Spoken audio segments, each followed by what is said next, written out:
तर बघा विद्यार्थी मित्रांनो, पोलीस भरती तयारी करताय आणि सेल्फमध्ये प्रॅक्टिस करताय. सेल्फमध्ये प्रॅक्टिस करताना होतं काय माहिती आहे का, विद्यार्थी जनरली जसा ग्राउंडवर आला तसा 4-5 राऊंड पळतो आणि मस्तपैकी थांबतो, मग नंतर मोबाईल बघणार, मग टाइमपास करणार.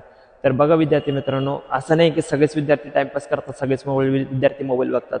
काही विद्यार्थी बघतात. जनरली काय होतं, जनरली तुम्हाला जोपर्यंत मागून कोणीतरी फोर्स करणारं नसतं, जोपर्यंत टॉर्चर करणारं नसतं, तोपर्यंत तुम्हाला समोर जाता येत नसतं. लक्षात ठेवा.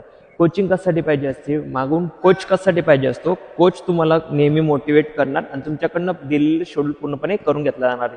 त्यासाठी कोचची गरज असते तुम्हाला.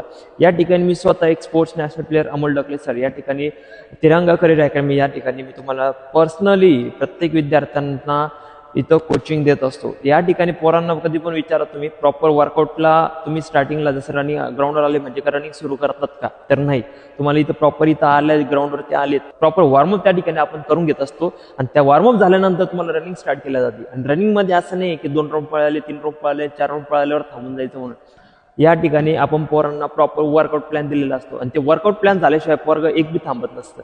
या ठिकाणी प्रॉपर ते झाल्यानंतर तुम्हाला प्रॉपर स्ट्रेचिंग त्या ठिकाणी करून घेतलं जात असते. हेच खास असते तिरंगा करिअर अकॅडमी संचालक Amol Dakle sir national player यांच्या हाताखाली शिकण्याची. तर नक्कीच तुम्हाला ही संधी आहे, तुम्ही पण येऊ शकतात. गेलेल्या नंबरला आजच कॉन्टॅक्ट करा. जय हिंद, जय महाराष्ट्र.